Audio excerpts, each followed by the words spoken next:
यावेळीची निवडणूक काही लोकांनी खूपच मनात घेतली आहे. त्याच्यामुळे काही लोकांना वाटलं की आता आपण मिळून लढलं पाहिजे. याच्यापूर्वी 2001ची जी निवडणूक होती ती सगळे पक्ष वेगळे लढून मी आमच्यामध्ये बंडखोरी होऊन मी निवडून आलो थेट निवडणुकीमध्ये. त्याच्यामुळे ही निवडणूक आम्ही विकासाच्या नावावर लढणार आहोत, काँग्रेसच्या नावावर लढणार आहोत आणि नगरविकास आघाडीच्या नावावर सुभाष धोटे आणि चट्टप साहेबांच्या नेतृत्वाखाली लढणार आहोत. प्रतिष्ठेची निवडणूक विरोधी पक्ष करत आहे, कारण त्यांच्याकडे कुठलाच मुद्दा नाही. पण ते आरोप करत आहे की काँग्रेसने काही केलं नाही, अरुण धोटेंनी या विकास काही केला नाही. परंतु विकासाचं आम्हाला जे महाराष्ट्र राज्यामध्ये राजुरा नगरपालिकेला क वर्ग नगरपालिकेत 1 नंबर स्थान मिळवून दिलं आहे. मी विरोधकाचा जो भाजपचा उमेदवार आहे तो प्युअरली व्यापारी आहे, व्यापार दुकानात बसतो आणि व्यवसाय करतो. परंतु त्यांचे नेते म्हणतात की आम्ही पूर्ण राजुरा शहराला विकत घेऊ. त्या माध्यमातून ते निवडणुकीला समोर जात आहे. दुसरा कुठलाच वर्षभरामध्ये आमदारांना राजुरा शहरामध्ये कुठलाच विकास केला नाही. जे कुठले 26 कोटीचे त्यांनी भूमिपूजन केले ते सगळे सुभाष धोटेच्या काळातले भूमिपूजन होते. आणि त्यांनी आता काही समाजाला काही धर्माला आम्ही पैसे देऊ असे पत्रक वाटत आहे. प्रत्यक्षात त्यांनी कुठलीच निधीची व्यवस्था केली नाही, नियोजन पण केलं नाही, असा माझा प्रत्यक्ष आरोप. निवडणुकीचा बिगुल वाजला आहे आणि आपण आहोत राजुरा विधानसभा क्षेत्रामध्ये, राजुरा शहरामध्ये. आणि राजुरा शहर म्हटलं की धोटे नाव आलंच पाहिजे असं एकंदरीत वातावरणाने आज आपल्यासोबत आहे. तर गेल्या अनेक वर्षापासून राजकारणाचे सक्रिय आणि नगरपरिषद त्यांच्या हातात होती. अरुणभाऊ धोटे आपल्यासोबत आहेत. खरं तर गेल्या अनेक वर्षापासून आपण स्थानिक स्वराज्य संस्थांच्या निवडणुका किंवा नगराध्यक्ष म्हणून आपण काम केलं आहे. आता मात्र शेतकरी संघटना असेल, काँग्रेस असेल, अशा पक्षांची आपण युती करत आपण अर्ज सादर केला आहे. आता काय परिस्थिती आहे, काय सांगाल? आम्ही शेतकरी संघटना आणि काँग्रेसची जी युती झाली, नगरविकास आघाडी स्थापन करून ही निवडणूक आम्ही लढवत आहोत. युती करण्याच्या मागचा उद्देश असा होता की यावेळीची निवडणूक काही लोकांनी खूपच मनात घेतली आहे. त्याच्यामुळे काही लोकांना वाटलं की आता आपण मिळून लढलं पाहिजे. याच्यापूर्वी 2001ची जी निवडणूक होती ती सगळे पक्ष वेगळे लढून मी आमच्यामध्ये बंडखोरी होऊन मी निवडून आलो थेट निवडणुकीमध्ये. त्याच्यामुळे ही निवडणूक आम्ही विकासाच्या नावावर लढणार आहोत, काँग्रेसच्या नावावर लढणार आहोत आणि नगरविकास आघाडीच्या नावावर सुभाष धोटे आणि चट्टप साहेबांच्या नेतृत्वाखाली लढणार आहोत. नक्कीच राजुरा विधानसभा राजुरा जे शहर आहे ते एकंदरीत औद्योगिकदृष्ट्या शहर असं ओळखलं जातं. तेलंगणा स्टेट देखील लगत आहे. यामध्ये बेरोजगारांची संख्या वाढलेली आहे, लोकांना रोजगार नाही किंवा शहरातल्या प्रमुख म्हणजे काय समस्या आहेत जे गेल्या अनेक वर्षापासून आपण हाताळत आहेत, स्वतः पाहत आहेत. अनेक नागरिकांशी आपला थेट संबंध आहे.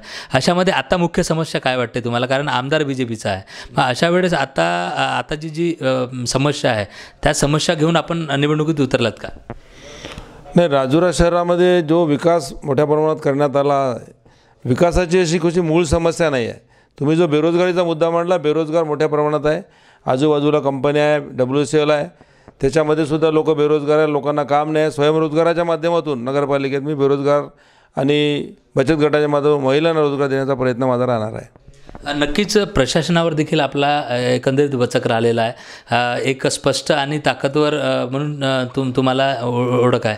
विरोधक जे आपल्या आता सध्या निवडणुकीमध्ये आहे ते आपल्याकडे आव्हान असणार आहे का, किंवा प्रतिष्ठेची लढाई आपली तुम्ही मानाल की विजय निश्चित, म्हणजे एकंदरीत निवडणुकीचे चित्र कसं असणार आहे?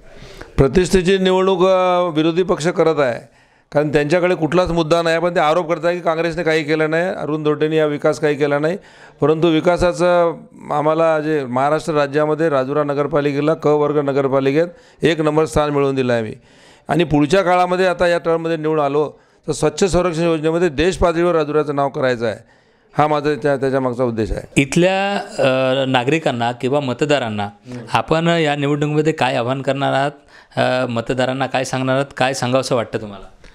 राजुरा शहरातील लोकांना माझं आव्हान हे राहणार आहे की नगराध्यक्ष पदासाठी उमेदवार कसा असावा. एकीकडे काँग्रेसने माझी नियुक्ती केली आणि दुसरीकडे भाजपने एक व्यापाऱ्याला उतरवला आहे. जो व्यापारी संघाचा अध्यक्ष असताना एकही मीटिंग घेतली नाही, नगरपालिकेचा सभापती असताना एकही मीटिंग घेतलं नाही, जो शहरामध्ये कधी फिरत नाही, लोकांशी काही संबंध नाही. मी शहरामध्ये सायकलने फेरफटका मारतो, कधी लोक आले त्यांच्या समस्या सोडवतो, लोकांसाठी अर्ध्या रात्री धावून जातो. असे अनेक कामं लोकांसाठी करणारा म्हणून मी, लोकांचा नेता, लोकांचा कार्यकर्ता म्हणून मी समोर जात आहो. हे माझं आव्हान राहणार आहे. अरुणभाऊ, आत्ताच आपण सांगितलं की जो विरोधक आहे तो एकंदरीत व्यापारी असल्याचं आपण सांगितलं. त्यांचा काय अनुभव राजकारणातला आणि म्हणजे कशी जिंकण्याची शर्यतीत ते म्हणजे आपल्यासोबत आहेत, कसं सांगा? नाही, विरोधकाचा जो भाजपचा उमेदवार आहे तो प्युअरली व्यापारी आहे, व्यापार दुकानात बसतो आणि व्यवसाय करतो. परंतु त्यांचे नेते म्हणतात की आम्ही पूर्ण राजुरा शहराला विकत घेऊ. त्या माध्यमातून ते निवडणुकीला समोर जात आहे. दुसरा कुठलाच वर्षभरामध्ये आमदारांना राजुरा शहरामध्ये कुठलाच विकास केला नाही. जे कुठले 26 कोटीचे त्यांनी भूमिपूजन केले ते सगळे सुभाष धोडेच्या काळातले भूमिपूजन होते.